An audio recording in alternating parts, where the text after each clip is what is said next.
청양군 농업기술센터 과학경영팀장 심원식입니다. 반갑습니다. 고추 일반 현황에 대해서 교육을 하도록 하겠습니다. 목차는 PLS 2020년 고추 재배 현황 및 분석, 그리고 고추라는 것에 대해서 알아보고 2021년 주요 품종에 대한 설명을 하도록 하겠습니다.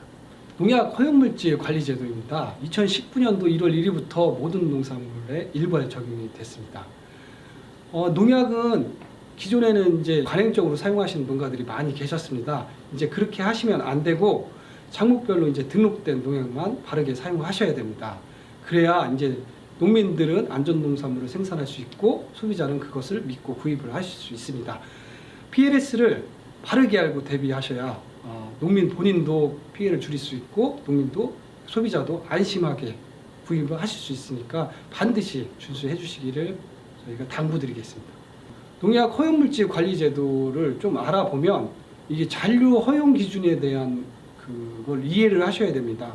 농약 불검출 수준인 0.01ppm 이 정도의 수치라는 건 일부 농민들께서 한 번쯤이면 괜찮을 거야 하고 사용하시는 분들이 계시는데, 사실은 농약 불검출 수준인 0.01ppm 기준으로 봤을 때는 검출이 됩니다. 그러면 농민 본인뿐만이 아니라 소비자 그리고 그 농산물을 판매하시는 분들까지 큰 불이익을 당할 수 있기 때문에 반드시 등록된 약재 이외에는 사용을 안 하셔야 돼요. 하나의 예시를 들어드리겠습니다. 테부코나졸 보통 수화제인데요. 보통 이제 시판되는 약재로는 이제 실바코 같은 약재들이 있습니다. 보통 고추 탄저병, 흰가루병에 이제 적용 약재로 되어 있는데 여기서부터 보면 수확 전 7일 전까지만 사용하고 생육기간 총 3회 이내로만 사용하라고 저희들이 고시가 되어 있습니다. 이 약재를 다른 작물에 사용하시면 안 되고 항상 농약사용 지침서 안에 있는 적용된 범위 안에서만 사용하시라고 다시 한번 강조를 드리겠습니다. 이것만은 꼭 지켜주셔야 됩니다. 지금까지 잘못된 농약 사용 관행을 솔직히 바로잡아야 됩니다. 농약별로 등록된 작물 대상에만 사용해 주시고 사용 시기와 사용 횟수를 꼭 지켜주시기 바랍니다. 2020년도 재배 현황, 생산 현황에 대해서 말씀을 한번 드려보겠습니다. 전년 대비 면적은 약간 감소를 했지만 생육 중기 이후에 기상 여건이 급격히 안 좋아졌죠. 그에 따라서 생산량이 수확량이 23.4% 감소했습니다. 평년 기준이나 2019년도 기준은 상당히 유사합니다. 하지만 2020년도에 보면 단수당 시바르당 생산량이 평년 대비 60kg 이상 감소했습니다. 그러다 보니까 전체 생산량을 봤을 때 78,500톤 정도 됐었는데 6만 톤 정도 급감했습니다. 공고추 재고량을 보시면 2020년 12월 기준으로 봤을 때 11만 6천 톤 정도 있습니다. 평년 13만 톤에서 15만 톤 기준으로 봤을 때 많이 줄어든 상황입니다. 2021년도 재배 현황, 생산 의향을 한번 여쭤봤습니다. 고추를 더 심겠냐 아니면 줄이겠냐 하고 여쭤봤는데, 아무래도 전년도 고추 가격이 상당히 고가로 형성이 되었기 때문에 농민들께서 좀 면적을 늘리려고 하시는 것 같습니다. 작년 2020년도 8월 말 기준 한 2만 원대까지 형성이 됐었고 11월 정도에 돼서도 한 근당 15,000원 정도 형성이 됐었기 때문에 아무래도 기대 심리가 작용을 한 것 같습니다. 이제 의약 면적을 늘리면서 이제 복합 내병성 같은 종자를 확보를 하신다고 많이 말씀을 해주십니다. 그 이유가 이제 탄저병 내병계 고추를 심으신 분들은 전년 생산량 대비 고수익을 올렸기 때문에 그런 영향도 어느 정도 반영이 된 것 같습니다. 청양군 같은 경우는 전년도에 826헥타르 정도 저희가 재배를 했었는데 그보다는 한 3%에서 7% 정도 증가한 850헥타르에서 900헥타르까지 재배가 될 것으로 예측이 됩니다. 이제 제일 문제가 많았던 기상에 대해서 분석을 해보겠습니다. 보시는 것처럼 2020년은 빨간 줄, 평년은 이제 파란 줄로 보이게 됩니다. 고추가 안 된 이유는 강수량, 일조 시간이 흔히 말해서 너무 과했고 너무 부족했습니다. 온도 같은 경우 6월에서 8월 기준으로 봤을 때 2에서 3도 정도 낮았고 강수량은 약 400mm 정도 많았습니다. 일조 시간은 3개월 동안 봤을 때 136시간이 적었습니다. 특히 7월 달을 보면 강수량은 거의 2배가 많았고 일조 시간은 절반 정도밖에 안 됐습니다. 그런 이유 때문에 포장 상태는 항상 과습, 일조 부족으로 인한 우짜라, 그리고 영양 불균형, 그에 따라서 여러 가지 각종 병해들이 발생이 많았습니다. 더군다나 7월 말에 접어들면서 고추 같은 경우 무릎병 증상하고 탄저병이 급속하게 진정되는 경향을 보였습니다. 그 영향으로 인해서 전년 대비 수확량이 24%까지 감소한 걸로 저희가 판단하고 있습니다. 전체적으로 이제 재배를 한번 분석해 봤는데 6월에서 8월 약 50일간 장마로 인해서 생육이 상당히 불량했었죠. 병 발생도 많았었고, 생육면에서 보면 화방수도 많이 감소를 했었고 많이 웃자랐었고, 그래서 과습의 피해도 많았고 그에 따른 여러 가지 영양장애도 같이 나왔습니다. 병해충 쪽으로 봤을 때 4월에서 6월 사이 바이러스들이 포장내에서 발견이 됐었습니다. 그리고 8월에서 10월 달은 탄저병이 급속도로 진전이 됐었습니다. 탄저병이 최대 감소 요인이라고 하지만 사실 4월에서 6월 사이에 바이러스를 안 짚고 넘어갈 수가 없습니다. 기상 상태가 올해도 어떻게 변할지 모르겠지만 이 바이러스는 아무래도 육류 초기부터 전 생육기가 꾸준히 발생이 될 것으로 우려가 되고 있습니다. 기존에 이제 5월달, 6월달 생육 정식 초기 포장에서 잘 발생이 많았었는데 이제 몇 년 전부터는 이제 1월부터 육류 초기부터 계속 시설하우스 중심으로 발생이 많아지고 있습니다. 반드시 이제 상습 TSW 발생 지역에서는 내병계 품종을 심으셔서 피해를 최소화하시는 게 좋습니다. 내병계 품종을 심는다고 하셔도 사실 바이러스에 안 걸리는 건 아닙니다. 항상 예방적 방제를 해주시고 총체벌레의 밀도를 항상 줄이셔야 됩니다. 이제 고추란 게 어떤 식물인지 알아야만 사실은 여러 가지 비료나 아니면 병해충 관리에 좀 편하기 때문에 간단하게 고추가 어떤 건지에 대해서 설명을 한번 해보도록 하겠습니다. 고추는 아시겠지만 여름작물입니다. 그래서 햇빛이 많고 따뜻한 기후를 좋아합니다. 생육 저구는 보통 25도씨에서 28도 정도 됩니다. 하지만 35도씨가 넘어가면 꽃이 피지 않습니다. 꽃이 피지 않고 핀 꽃도 떨어지고, 그리고 만약에 착과가 된다고 해도 기형과가 발생이 많습니다. 그래서 이제 노지나 하우스도 35도씨가 너무 가게 되면 안 좋기 때문에 물 같은 관수 시설을 활용해서 온도를 낮춰주셔야 됩니다. 열매는 보통 낮에 60% 크고 밤에 40% 정도 큰다고 합니다. 다음은 생육 특성을 알아보겠습니다. 고추는 뿌리가 깊게 들어가는 작물이 아닙니다. 얕기 때문에 건조나 침수에 매우 취약을 합니다. 특히 논재배 하시는 분들이나 역병 상습 포장에서는 높은 일항에서 재배를 하시는 걸 저희는 추천드리고 있습니다. 침수 2일이면 고추가 죽는다고 하는데 6시간 정도만 침수가 돼도 수확을 할 수 없을 정도로 피해가 있기 때문에 고추는 침수되지 않도록 배수나 아니면 물 관리 같은 경우를 잘 하셔야 됩니다. 보통 물 빠짐이 좋은 양토나 사양토를 좋아하는 작물입니다. 그리고 이제 추비를 주기적으로 계속 꾸준히 주셔야 됩니다. 생육 기간이 엄청 긴 작물이고 계속 이제 과가 맺히는 작물이기 때문에 노지에서는 6월 이후부터 보통 7월 초부터 4에서 5회 정도 15일 간격이나 20일 간격으로 추비를 주셔야 되고요. 비가림 하우스는 적정 수준의 비료량으로 꾸준히 이제 추비를 주셔야 됩니다. 다음으로 이제 주요 고추 품종별 특성에 대해서 말씀을 드려보겠습니다. 저희 청양 지역에서 2021년도 앞으로 식재가 예상되는 고추 품종에 대해 말씀을 드려보겠습니다. 시간 관계상 저희가 한 3가지 정도만 말씀을 드리고 나머지는 이 표로 가름을 하겠습니다. 먼저 이제 칼라탄, 이 고추에 대해 말씀을 드리겠습니다. 작년 중국 최종포에서 문제가 좀 발생해서 그러니까 우리나라 들어오는 종자량도 부족했지만 작년에 이제 칼라탄을 심은 농가들은 안정적이게 이제 수확을 했다는 이제 입소문이 많았습니다. 그러다 보니까 국내에서 품귀 현상이 많이 발생을 했었죠. 칼라탄의 특징을 보면 바이러스, 역병, 탄저병에 모두 강한 복합 내병성 고추입니다. 보통 일반적인 조생종 고추보다도 수기가 빠릅니다. 적게는 3일, 길게는 5일 이상 빠릅니다. 7월 20일 정도에 이미 착색이 다 돼서 수확이 가능한 고추입니다. 하지만 이제 칼라탄이 수기가 빠르다 보니까 일반적으로 중만생종 기르는 고추처럼 재배를 하시면 좀 문제가 발생할 소지가 있습니다.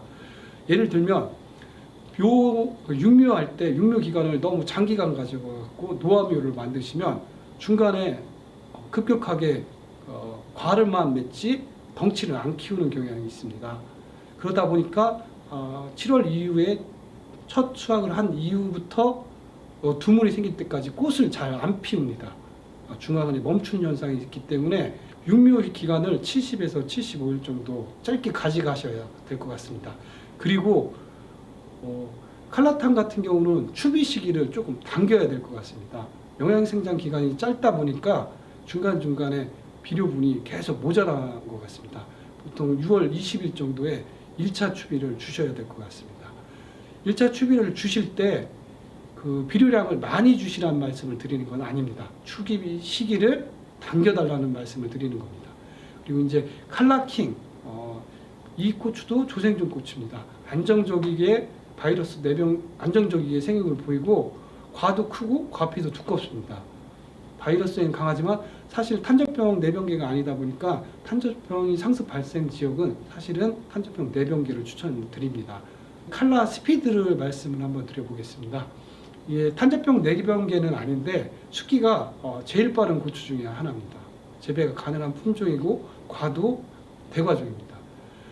이 고추도 칼라탄과 비슷하게 초기 육묘일수를 짧게 가져가시는 걸 좋고 추비 시기를 조금 당기셔야 더 효율적입니다.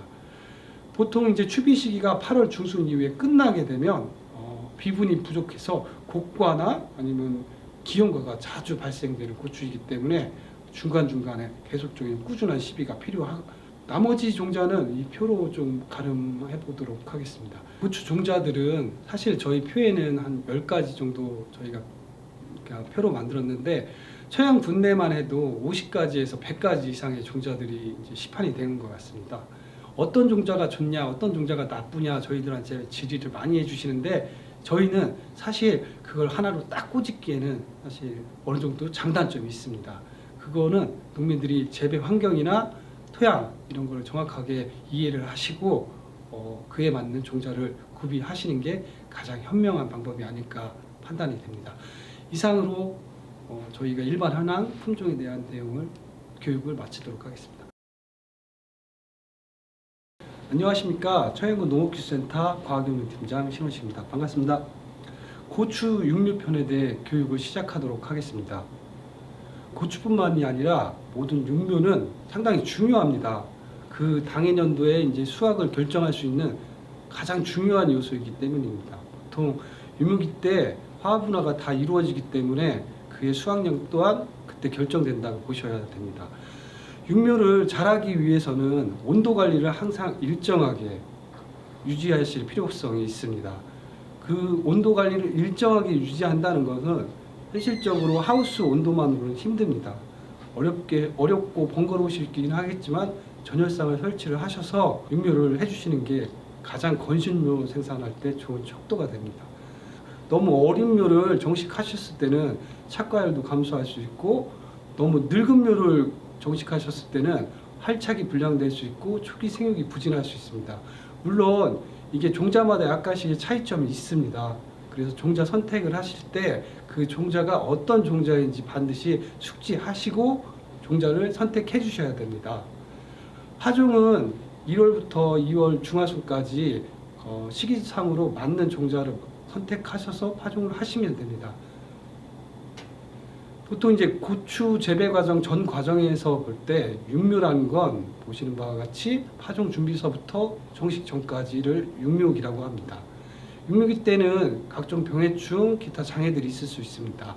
보통 다른 작물하고 틀리게 고추는 육묘기가 거의 90일에서 100일 가까이가 되기 때문에 장시간 관리가 필요한 작물입니다. 잠깐의 실수만 해도 몇 달의 노력이 물거품이 될 수 있기 때문에 꼼꼼하게 세심하게 관리를 해주셔야 됩니다. 육묘 순서가 일반적이지는 않습니다. 근데 저희들이 보기 쉽게 약간 도식화 해봤습니다. 먼저 최하, 이제 종자 싹 틔우기를 하시고, 그 다음에 파종, 그 다음에 발화, 그리고 파종상 관리, 육묘상 관리, 이렇게 구분을 해보았습니다. 요즘에 이제 육묘 일수에 대한 얘기들이 좀 많이 나오고 있습니다. 종자가 약간 세분화되고 조생종 같은 종자들이 많이 생기다 보니까 옛날처럼 일반적이게 며칠 육묘를 해서 육묘를 하시면 된다, 이런 기준이 좀 바뀌어야 될 것 같습니다. 품종마다 조금씩 차이가 있기 때문에 그 정확한 품종에 대한 이해를 바탕으로 하시고 종자를 선택해 주시면 됩니다. 일단 조생종 몇 가지 종자에 대해서 설명을 드려보겠습니다. 일반적인 조생종보다도 좀 빠른 종자들이 있습니다.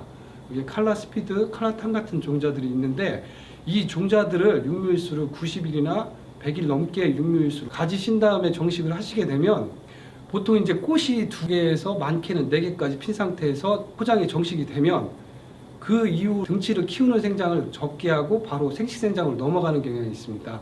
그러다 보니까 초기에는 화가 많이 달려갖고 좋아 보이지만 후기로 갈수록 화방수가 줄어듭니다. 충분한 봄에 덩치를 불리지 않았기 때문에 7월 20일 이후, 8월 이후에 이제 화방수가 급격히 줄어드는 경향을 보였습니다. 그래서 이제 조생종 같은 종자를 준비하시는 경우에는 육묘일수를 조금 앞당기시는 게 좋을 것 같습니다. 여기서 또 하나 참고하실 사항은, 보통 이제 육묘일수가 70에서 80일 정도 줄었다고 하는 거는 심는 시기를 기준으로 해서 줄이는 겁니다. 예를 들면 5월 5일 날 정식을 한다 가정을 했을 때 그 날짜보다 역산을 하셔서 보통 2월 10일 경우에 이제 파종을 하시면 됩니다. 보통 이제 조생종 고추 같은 경우를 2월 초나 1월 말 정도에 파종을 하게 된다면 보통 이제 정식 시기를 저희들이 말씀드리는 7월 70일에서 80일 기준으로 가면 4월 20일이나 4월 15일경이 됩니다. 그렇게 되면 보통 이제 냉해나 각종 피해가, 환경적인 장애가 일어날 수 있습니다. 그걸 참고하셔서 항상 5월 5일 청양군 같은 기준으로 봤을 때 5월 5일 기준으로 해서 역산을 하셔갖고 계산을 해주셔야 됩니다.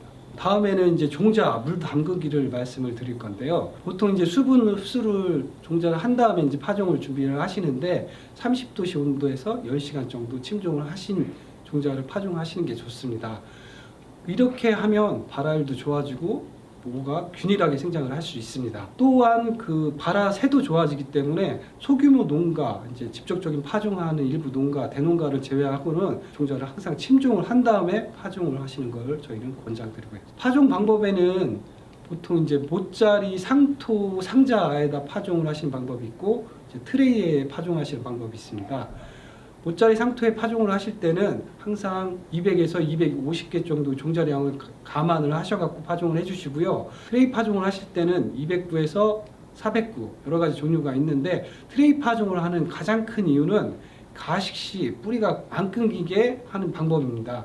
근데 이제 209 같은 트레이에 이제 파종을 하게 되시면 가식 시 흙이나 이런 양이 많습니다. 그러다 보니까 흙하고 뿌리를 끊은 다음에 가식을 하는 경우가 있는데, 이런 건 좋은 방법이 아닙니다. 그러면 트레이 파종하는 의미가 없기 때문에 뿌리를 남기고 파종하시는 게 좋습니다. 다음은 이제 온상 설치입니다. 온상은 청양군 같은 기운 같은 경우 1월 20일, 2월 초까지만 해도 영하 10도 이하로 떨어지는 경우가 많이 있습니다. 일반적인 하우스 내에서 이 정도 외기 온도가 되면 실내 온도가 5도씨 밑으로 떨어지는 경향을 보입니다. 보통 이렇게 온도가 떨어지는 날에는 고추묘도 냉해를 받을 위험성이 아주 높아집니다. 반드시 청양군 같은 경우 가온시설을 준비하셔서 건식육묘를 해주시기 바랍니다. 전열상을 설치할 때 지면과 붙여서 관리를 해주시는 분들이 많습니다. 사실 이건 그다지 좋은 방법이 아닙니다. 영양분이 이제 오랫동안 유지는 될 수 있을지 모르지만 물빠짐도 안 좋고 각종 병해충에 쉽게 노출될 위험성이 있습니다. 더군다나 이제 과습 피해 같은 경우도 발생할 수 우려가 되기 때문에 지면과 1, 2cm 정도의 간격을 두시는 게 좋습니다. 보통 이제 못 쓰는 육류 상자나 트레이를 거꾸로 놓으신 다음에 설치를 하시면 그 정도에도 충분히 공간이 확보가 되니까 일부 농가께서는 그렇게라도 준비를 해주시는 게 좋습니다.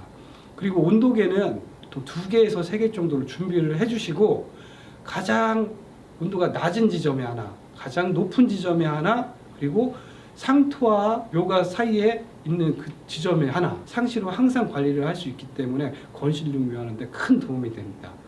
또한 일반적인 온도계를 봤을 때 전자식 온도계는 좀 피해 주시는 게 좋습니다. 전자식 온도계 같은 경우는 하우스 내 습도가 높기 때문에 장시간 사용했을 때 오류가 많이 납니다.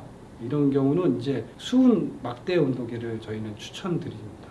그 다음에 수분이 일정하게 유지가 안 됩니다. 하우스 내 수분하고 온도가 일정하게 유지되지 않기 때문에 보통 고추 육류가 되면 가운데는 많이 신장을 하고 가에는 온도가 낮기 때문에 적게 신장을 하게 되는데 이런 경우는 보통 10일이나 2주 간격으로 회전을 시켜 주셔서 모가 균일하게 자랄 수 있도록 유도를 해 주셔야 됩니다. 그 다음에 끈끈이 같은 경우를 좀 비치를 해 주시면 좋습니다. 요즘 같은 경우는 일반 대부분의 농가 육류 초기부터 TSWV 같은 바이러스 병에 노출될 수가 있습니다. 이럴 때 예찰 목적도 있고 방제 목적도 있습니다. 끈끈이를 설치했을 때 총체벌레 같은 경우는 이제 방제하시는 게 좋은 방법이 됩니다. 총체벌레 같은 경우는 아주 작아서 사실 육류상에서 사람이 관측하기는 매우 힘듭니다. 끈끈이를 설치했을 때 총체벌레가 솔직히 작지만 눈에 보입니다. 이럴 때는 약제 방제도 가능하기 때문에 끈끈이 같은 걸 중간중간 설치해서 예찰, 방제를 같이 겸하시면 상당히 좋습니다. 가식입니다. 가식은 이것만은 꼭 기억해 주시기 바랍니다. 따뜻한 날, 햇빛이 많이 드는 날, 뿌리 끊김을 주의해서 따뜻한 물로 가식을 하셔야 됩니다. 가식을 한 다음에 이제 물을 뿌리게 되시면 많이 넘어지게 됩니다. 그럴 때 이제 잔로병이나 묘를 세우는 번거로운 작업을 하실 수 있는데요. 이거를 조금 피할 수 있는 방법이 이제 저명관수라는 방법이 있습니다. 이게 대단위로 작업하기에는 사실 조금 번거로운 작업이긴 한데 보통 이제 물을 따뜻한 물통에 담가 놓으시는 겁니다. 그러면 밑에서부터 물이 흡수가 돼서 위에서 물을 굳이 주시지 않으셔도 충분한 관수량을 확보할 수 있습니다. 이렇게 되면 위에서 물 뿌린다고 쓰러지는 묘도 없을 뿐더러 물이 고르게 흡수되기 때문에 초기 생육에 아주 좋습니다. 다음은 가식 시 적정한 시기입니다. 가식이라는 것 자체가 생육 환경을 보다 이제 넓게 안정적으로 가져가기 위해서 포트나 이런 거에 규격을 큰 사이즈로 옮기든지 하는 작업입니다. 보통 일반적으로 25도씨 내외에서 고온 육류를 하게 되시면 한 25일경 본엽이 보통 2~3매 정도 나왔을 때 하시는 게 좋고 이제 저온 육류를 하시는 분들이 상당히 많습니다. 이럴 때는 35일경 본엽이 3~4매 나왔을 때 해주셔도 괜찮습니다. 그리고 이제 가식한 이후에 물을 충분히 주시고 며칠간 그늘 상태로 만들어 주셔야 됩니다. 보통 바로 햇빛에 노출이 되게 되면 마를 수가 있죠. 그러니까 그런 걸 좀 피해 주시기 바랍니다. 다음은 이제 육묘상 관리를 말씀을 드리겠습니다.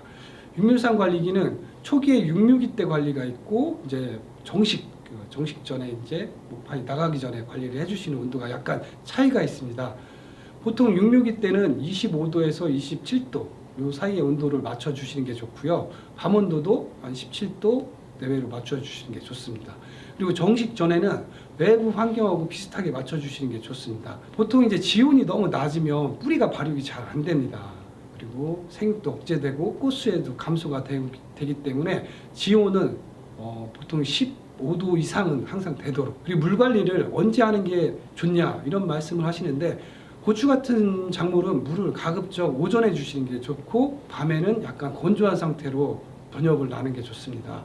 그래서 물은 2월에서 3월경에는 아침 기온이 너무 낮기 때문에 육묘상 온도가 조금 높아지는 10시에서 11시 사이에 20도씨 정도의 따뜻한 물로 관수를 하시고 오후에는 가급적 관수를 피해 주시는 것이 좋습니다. 지금 사진으로 봤을 때 첫 사진은 따뜻한 물을 주어야 된다는 얘기를 저희가 드리고 싶어서 사진을 준비한 겁니다. 그리고 두 번째 사진은 육류할 때 제일 중요한 온도가 그러니까 상토의 온도입니다.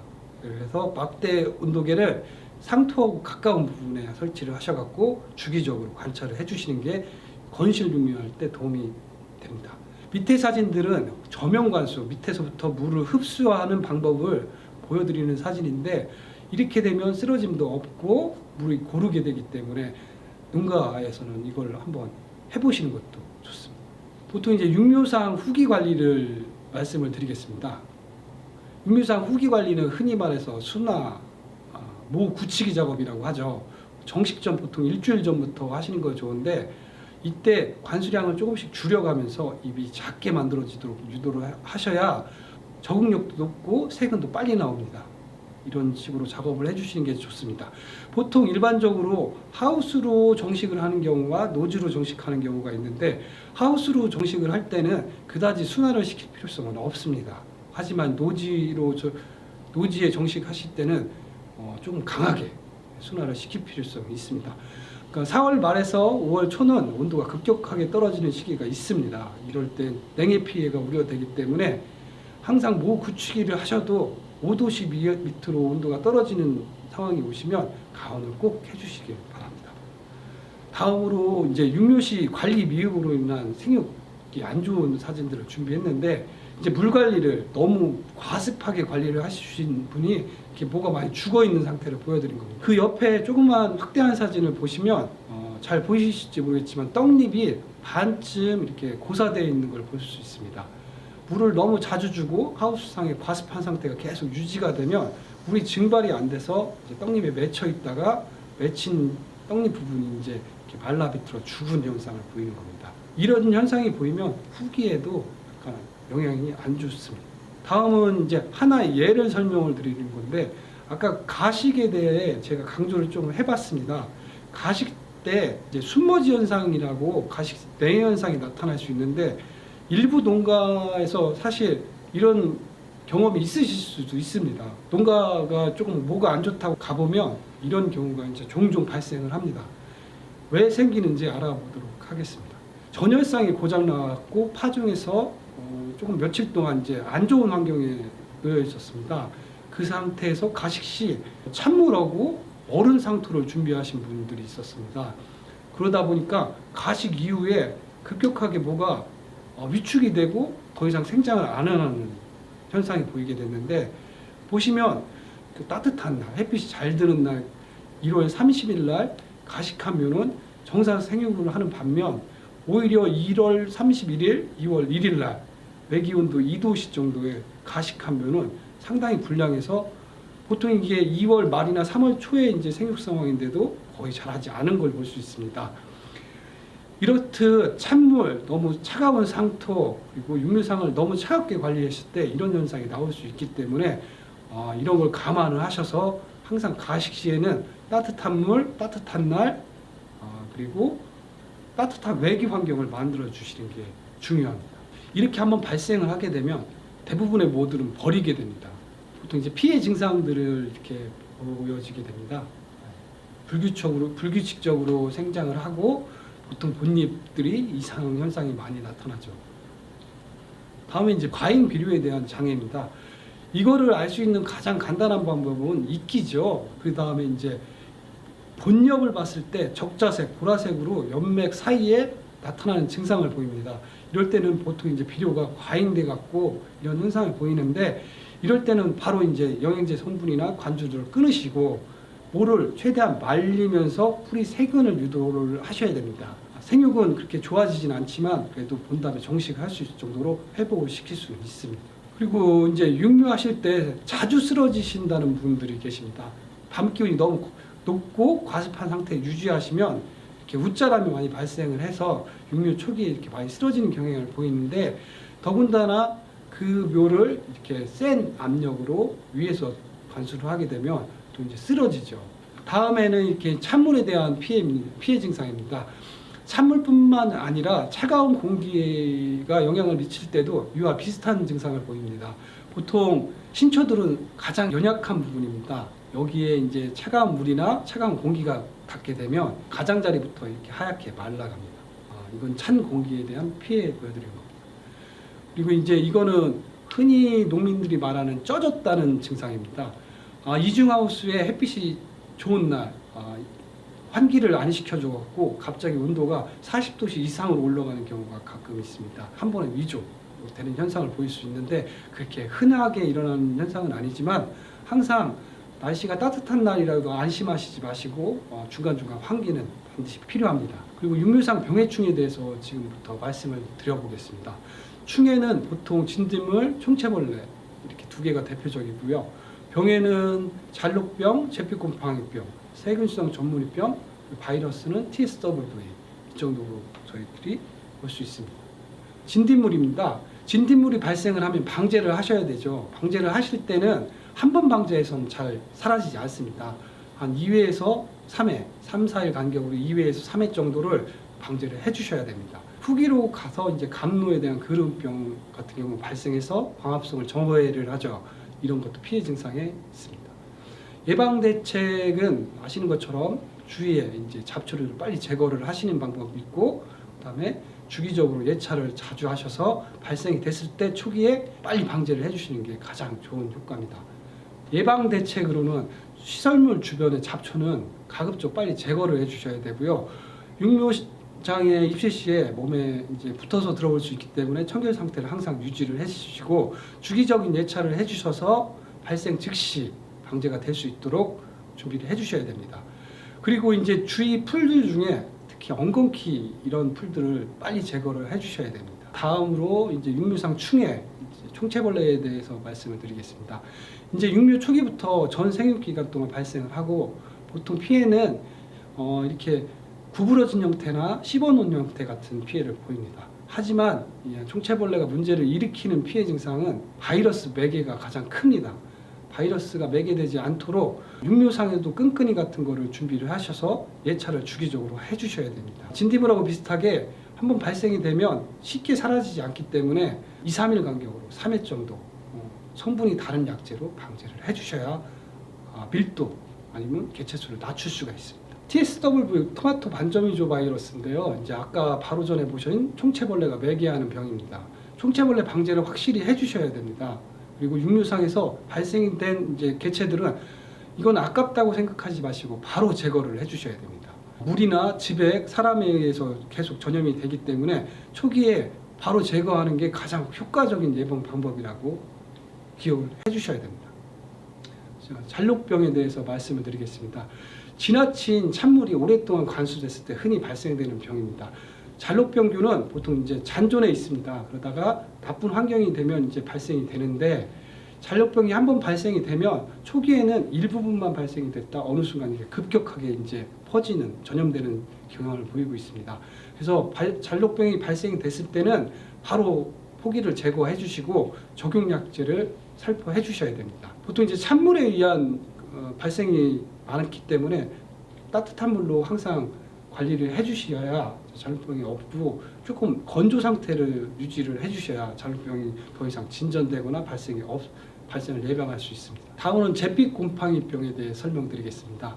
잿빛 곰팡이병이 생기는 가장 큰 원인은 공기 중 이제 습도가 너무 높아서 생기는 병입니다. 이제 예방적 차원에서 공기 순환을 자주 시켜주시고 하우스 내 적정 습도가 유지될 수 있도록 관리를 해주셔야 됩니다. 발생된 포기는 빨리 제거를 해주시고 곰팡이 전용 약제를 철저히 방제를 해주셔야 됩니다. 그리고 잿빛 곰팡이가 갑자기 많이 번지게 되는 그 가장 큰 원인 중에 하나가 밤에 습도가 너무 과습 상태로 장기간 유지되면 발생이 잦습니다. 그래서 밤에는 관수를 최대한 피해 주시고 과습 상태가 유지되지 않도록 관리를 해주셔야 됩니다. 그 다음에 이제 세균성 전문이병입니다. 세균병 특성상 마땅한 약제가 없습니다. 약제가 있긴 하지만 효율도 많이 떨어지기 때문에 발생 즉시 제거를 해주시고 거기 이제 마이신 계통 약제들을 번지지 않게 주변에 충분히 살포를 해주셔야 됩니다. 본 포장에서도 세균성 전문병이 발생될 때는 바로 제거를 해주셔야 됩니다. 이상으로 육묘에 대해서 말씀드렸습니다. 감사합니다.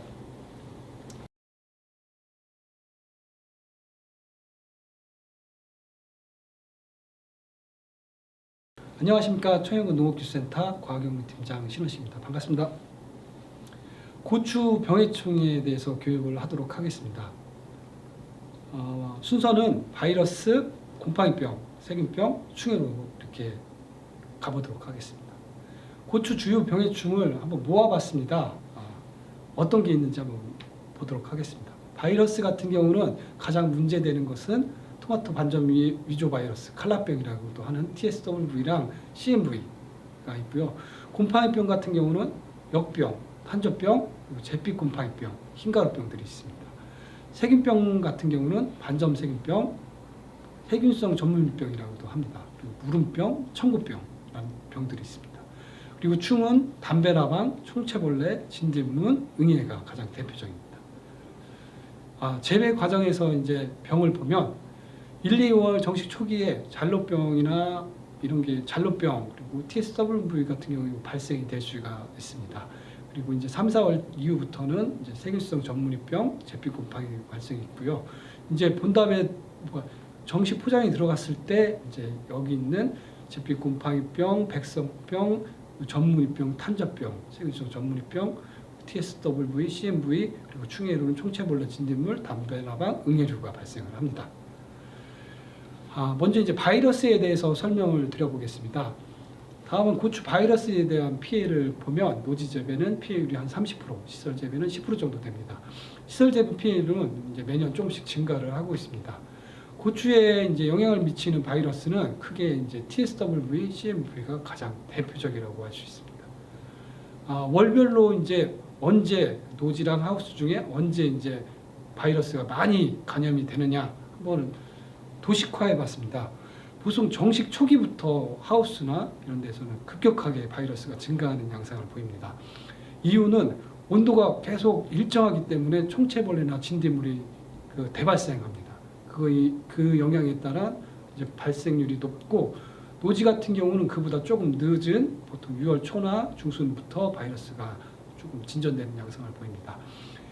진딧물이랑 총체벌레 적응인 25도에서 27도가 보다 상당히 높은 보통 7, 8월 달에는 바이러스가 좀 안 걸립니다. 그 이유가 총체벌레나 진딧물 같은 경우가 생육 적응이 28도 이하입니다. 그러다 보니까 너무 더워서 많이 이제 번식 같은 것도 못하고 운동성도 떨어집니다. 그래서 7, 8월은 바이러스가 좀 안 걸리다가 8월 이후, 8월 중순 이후 이제 다시 노지나 하우스나 발생이 많아지는 영향을 보입니다. 요즘에 가장 문제되고 있는 토마토 반점 위조 바이러스, 일명 칼라병이라고 합니다.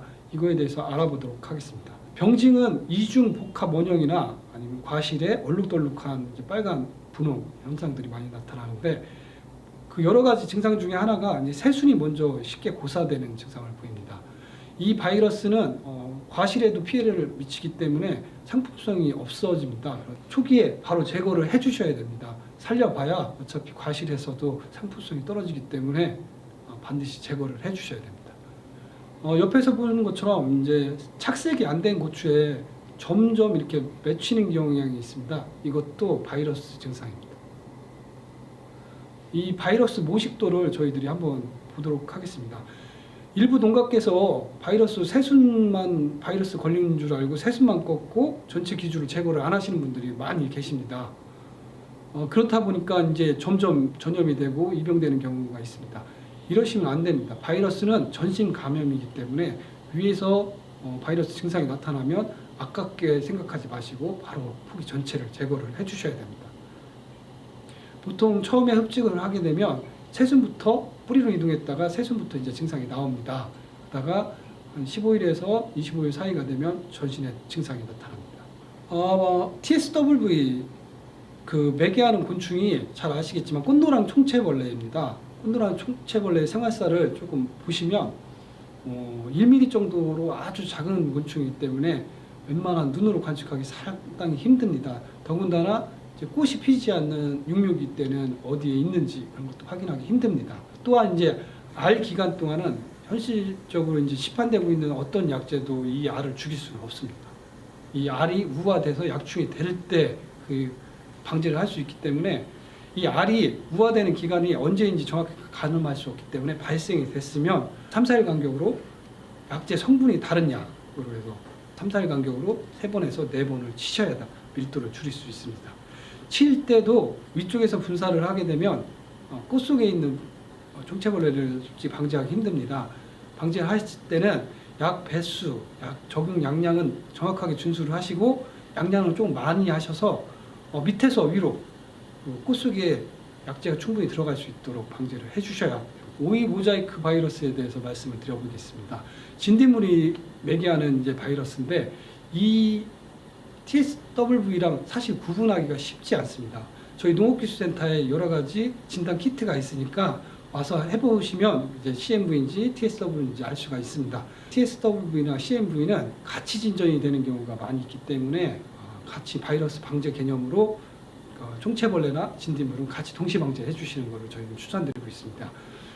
일반적으로 바이러스 내병계 고추로 알려진 시판고추에서도 이 CMV가 급격하게 약간 증가하는 추세가 일어나고 있습니다. 발병 환경은 진딧물이 매개를 하기 때문에 시설 주변, 이제 육류장 주변이나 시설 하우스 주변, 그다음에 이제 포장 주변의 잡초가 좀 제거를 해주셔야 됩니다. 특히 엉겅퀴과에 이제 진딧물이 많이 끼기 때문에 엉겅퀴과에 있는 잡초는 최대한 빨리 제거를 해주셔야 됩니다. 시설 내 그 진딧물 같은 경우는 유시 날개가 있는 진딧물이 먼저 날라오기 때문에 그 날개가 있는 진딧물이 못 들어오도록 망사 처리 같은 걸 해주시는 게 좋고, 사람에 의한 기충이 많은데 그래서 항상 포장이나 육미장이나 이런 데 들어오실 때는 몸 상태를 청결히 해주고, 그리고 발생 즉시 약을 적용 약제를 방지해 주시면 됩니다. 효과적인 바이러스 방제 방법에 대해서 말씀을 드리겠습니다. 바이러스는 식물체 내에서 잔존할 수도 있고 병해충에서 몸에서 갖고 있을 수도 있습니다. 충들이 매개곤충들이 이제 몸에 지니고도 있을 수 있습니다. 그러니 이제 주위에 있는 잡초나 작물들을 최대한 제거를 해주시는 게 좋은 방법이고요. 매개곤충 같은 경우도 포장 내에 들어오지 못하도록 다시 한번 말씀을 드리겠지만 바이러스는 전신 감염성이기 때문에 위에만 바이러스 병증이 나타난다고 해서 위에만 꺾지 마시고 전체 포기를 바로 제거를 해주시는 게 좋습니다. 바이러스 방제의 가장 좋은 방법은 결국 내병성 종자를 선택하는 겁니다. 그리고 튼튼한 묘를 걸렸을 때 바이러스에 견디는 힘도 좋아지기 때문에 건실묘를 육성하셔야 됩니다. 바이러스를 막는 방법 중에 여러 가지 방법이 있는데 포장 관리할 때 측지 제거를 할 때 바로 하시면 안 됩니다. 측지 제거를 하실 때는 포장을 둘러보시고 바이러스 의심 증상이 있는 걸 먼저 제거를 하시고 몸의 청결 상태를 유지하신 다음에 측지를 제거를 하셔야 됩니다. 그래야 되고, 만약에 측지 제거 바이러스가 의심되는 포기가 많다 이렇게 하실 때는 일단 의심되는 증상을 빨리 제거를 하시고 측지 제거는 조금 미루셔도 괜찮습니다. 보시는 것 같이 여러 가지 이제 바이러스 진단 키트가 저희는 준비되어 있기 때문에 의심 증상이 있으면 가슴이 아프시겠지만 포기제 뽑아 오시는 걸 저희는 말씀을 드리고 있습니다. 그 다음에 이제 탄저병입니다. 바이러스가 아무리 수확량에 손실을 입는다, 뭐 전다 하지만 사실은 고추 수확량에 절대적으로 감소 요인은 탄저병입니다. 특히 작년 같은 경우는 전체 수확량의 절반 이상을 탄저병 때문에 이제 포기를 하신 농가들이 상당히 많습니다. 이 탄저병은 그걸 아셔야 됩니다. 탄저병이 보통 6월 초, 그러니까 7월 초기에 천물이 생겼을 때는 탄저병이 잘 발생을 안 합니다. 비가 조금 오더라도. 왜 그러냐면 탄저병은 대부분 초기에 과 안에서 분생포자가 만들어지기 때문에 과가 익기 전까지는 안 퍼집니다. 그래서 천물은 괜찮다가 두물부터 급격하게 퍼지는 이유가 여기에 있습니다. 고추 탄저병을 원칙적으로 막을 수 있는 가장 간단한 방법은 비가림 시설을 설치하는 겁니다. 비가 오고 맑은 날이 계속 유지가 되면, 비가 안 오고 맑은 날이 유지가 되면 탄저병은 잘 안 생깁니다. 하지만 이제 우리나라 같은 장마 기간이 꼭 오는 지역에서는 노지에서 이제 탄저병이 많은 이유가 바로 이 이유가 됩니다. 탄저병을 요즘에 시판되는 종자 중에 내병계 종자들이 많이 있는데 다발생 포장 같은 경우는 그것까지 감안을 해주시는 게 좋습니다. 여기에서 보면 여러 가지 탄저병 이제 증상들을 볼 수 있는데요. 이 초기에 탄저병이 발생을 됐을 때 천물을 수확하시거나 초기 수확을 하실 때 여기서 보이는 그러니까 고추를 빨리 최대한 제거를 해주셔야 됩니다. 이거를 잘 빨리 제거를 해주신다는 것이 하나의 예방적 방제 활동이라고도 볼 수 있습니다. 이제 탄저병을 약제로 어떻게 한번 방제를 해볼까? 이렇게 해서 이제 여러 연구가 됐습니다. 그래서 이제 두 가지 이제 사례가 있는데 기본적으로 10회 이상 체계 처리가 돼야만 어느 정도 방제가가 올라갑니다. 영양 보충 연구에서 한번 만들어진 방법을 잠깐 설명을 드려보겠습니다. 프로피네브하고 디티아논 같은 약재들이 있습니다. 이게 저희들이 성분명으로는 이렇지만 약재명으로는 피네프로브 같은 건 안트라콜이고 디티아논 같은 경우는 델란입니다. 이 약재는 사실 예방제입니다. 탄저병이 기주에 오지 못하게 막아주는 역할을 합니다. 발생된 포장에서는 효과가 없습니다. 그래서 6월 달부터 8월 초순까지는 주기적으로 치되 발생이 했으면 이건 굳이 치실 이유가 없고, 그 이후에 이제 치료제 테부코나졸, 디티아논, 클로로티놀레 같은 성분이 들어가 있는 약재를 활용해서 방지를 해주셔야 되고, 예방제를 쓰실 때 가장 중요한 게 비 오기 전, 비 온 후 바로 치우치는 게 가장 중요합니다.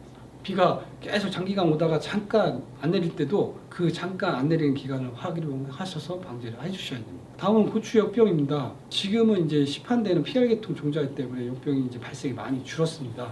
하지만 요즘 들어서 역병이 좀 발생이 많이 되고 있습니다.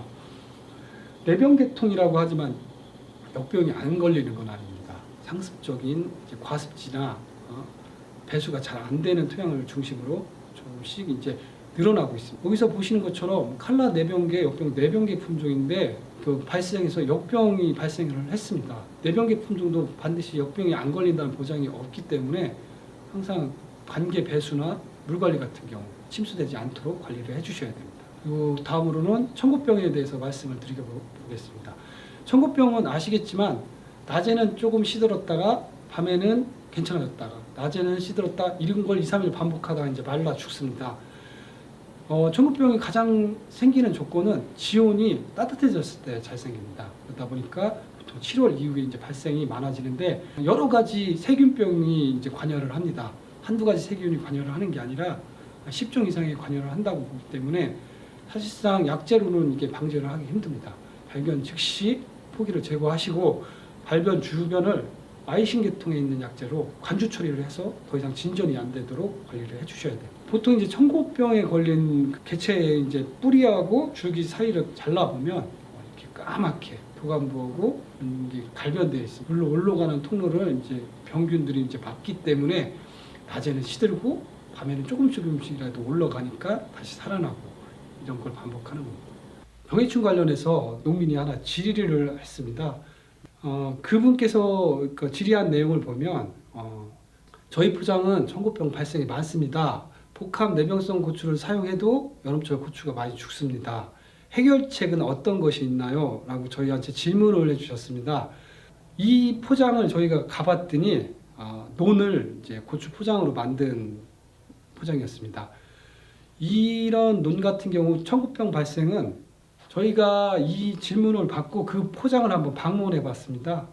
이제 보니까 이제 논을 고추 포장으로 이제 바꿔갖고 사용하시는 분이었는데 여름철에 이제 복합 내병성을 고추를 심었는데도 절반 이상 이제 청고병으로 인해서 고추가 죽는 경우였습니다. 이 포장 같은 경우를 저희가 담수를 하는 방법을 저희가 추천을 해드렸습니다.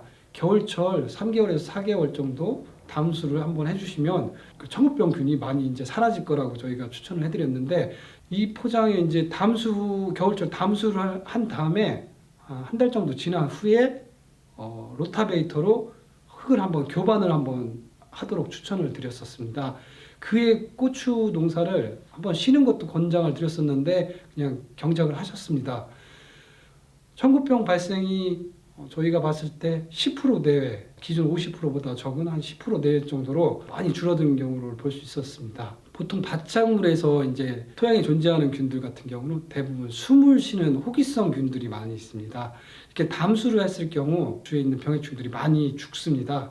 죽다 보니까 그 다음에 여러 가지 병해충을 해결하는 방법들이 나왔었습니다. 보통 일반적인 노지 포장에서는 좀 어려운 환경일 수 있습니다. 하지만 청고병이나 역병이나 아니면 그 세균성 반전무늬 세균병이나 이런 것이 발생된 포장에서 담수를 할 수 있으면 겨울철 동안 2, 3개월이라도 담수를 해서 균을 많이 없애는 것도 좋은 방법이 있는데, 이 담수가 마냥 좋은 방법은 아닙니다. 담수를 하게 되면 토양 내에 있는 구조가 좀 바뀝니다. 그러다 보니까 질당으로 많이 변해서 배수가 좀 불량해지는 경우도 있는데, 이럴 때는 항상 일항을 높게 잡으셔갖고 배수가 잘 될 수 있도록 유도도 같이 해주셔야 됩니다. 다음에는 고추 담배나방입니다.